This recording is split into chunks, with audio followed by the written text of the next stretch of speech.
दुर्लभ संयोग में रखी जाएगी इस बार कार्तिक माह की पहली एकादशी। रमा एकादशी का व्रत रखने वाले के लिए दिवाली से पहले राजकुमारी चंद्रभागा के पति के समान भगवान विष्णु की कृपा पाने का सुंदर अवसर। ब्रह्म वैवर्त में रमा एकादशी व्रत को कामधेनु गाय के दान करने जितना मिलेगा पुण्य। तो कब है कार्तिक माह की पहली एकादशी?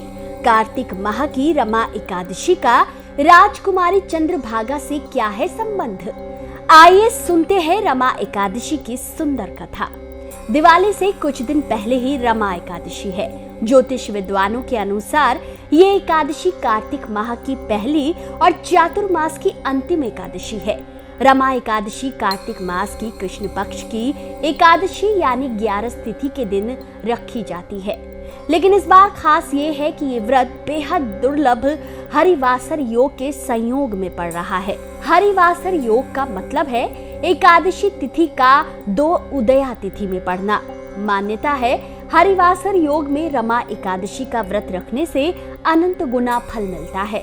व्रत रखने वाले जातक को हर प्रकार का सुख प्राप्त होता है, यहाँ तक कि भगवान विष्णु उसे वैकुंठ में स्थान देते हैं। चलिए अब नोट करें रमा एकादशी की शुभ तिथि। कार्तिक माह की पहली एकादशी रमा एकादशी पर इस बार हरिवासर लग रहा है।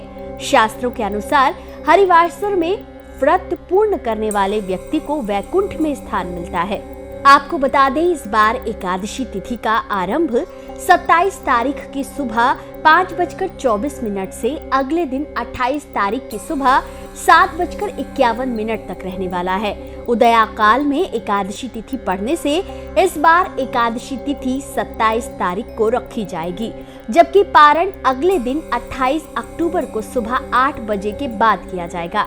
जो लोग हरिवासर का व्रत कर रहे हैं वह 27 और 28 दोनों ही दिन एकादशी का व्रत रखेंगे और 29 तारीख की सुबह 10:29 से पहले व्रत का पारण करेंगे। धार्मिक मान्यता के अनुसार इस बार ऐसा संयोग बन रहा है कि 27 तारीख में भी उदया तिथि है और अगले दिन की 28 तारीख में भी उदया तिथि है। ऐसे में इस दिन दोनों दिन ही एकादशी तिथि रहेगी। आप इस दिन ब्रह्म मुहूर्त में उठकर स्नान कर भगवान का स्थान साफ स्वच्छ रखें, चौकी पर लाल कपड़ा बिछाएं, व्रत का संकल्प ले, भगवान श्री हरि विष्णु का पंचामृत से स्नान कराएं और फिर पीले रंग के वस्त्र फूल अर्पित करें, घी का दीपक जलाएं और रमा एकादशी व्रत कथा का पाठ करें। भगवान विष्णु के मंत्रों का जप भी कर सकते हैं और अंत में भगवान विष्णु की आरती करें और प्रसाद का वितरण करें।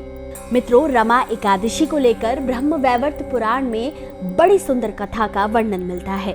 मान्यता है ये व्रत सब पापों का क्षय करने की क्षमता रखता है और सभी प्रकार के सुख प्रदान करता है।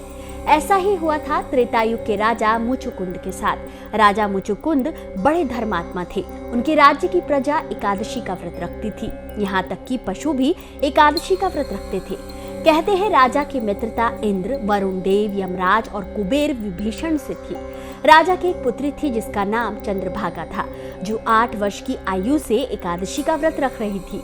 कहते हैं सब कुछ अच्छा चल रहा था कि एक दिन शुभ मुहूर्त में चंद्रभागा का विवाह राजकुमार शोभन से संपन्न हुआ।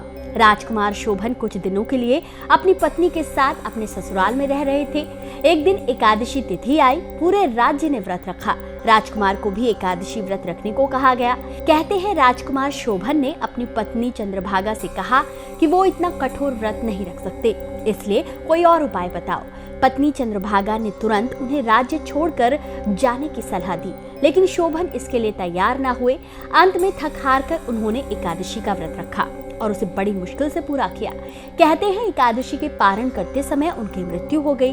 अंत्येष्टि क्रिया के बाद शोभन की पत्नी और राजा मुचुकुंद वापस लौट आए। कहते हैं रमा एकादशी के प्रभाव से राजकुमार शोभन का मंदराचल पर्वत पर सुंदर देवपुर प्राप्त हुआ। कहते हैं ये इतना सुंदर था मानो दूसरा इंद्र स्थान हो। कहते हैं वहां से गुजर रहे एक ब्राह्मण सोम शर्मा ने जब ये देखा कि ये तो मुचुकुंद के दामाद हैं, तो उन्होंने रुककर राजकुमार से ऐसे सुंदर देवपुर को पाने का रहस्य पूछा। राजकुमार ने कार्तिक माह के कृष्ण पक्ष की एकादशी यानी रमा एकादशी के व्रत का महत्व बताया। शोभन ने उन्हें बताया कि जो कुछ मिला है वो स्थिर तब तक नहीं होगा जब तक मेरी पत्नी चंद्रभागा यहाँ नहीं आ जाती। कहते हैं ब्राह्मण ने चंद्रभागा से सारी बात कह सुनाई। चंद्रभागा राजकुमार शोभन से मिलने आई और उसने अपने सभी एकादशी व्रत का पुण्य अपने पति को दे दिया। कहते हैं रमा एकादशी के प्रभाव से दोनों सुखपूर्वक देवलोक में रहने लगे। तो मित्रों, रमा एकादशी का ऐसा महत्व है कि अनिच्छा से भी रखने पर भगवान सारा सुख वैभव अपने भक्त को सौंप देते हैं। तो क्या आप भी रखने जा रहे हैं रमा एकादशी का ये सुंदर व्रत? कमेंट में जरूर बताएं। वीडियो पसंद आया है तो इसे जितना हो सके शेयर कीजिए। चैनल पर नए हैं तो चैनल को तुरंत सब्सक्राइब कीजिए।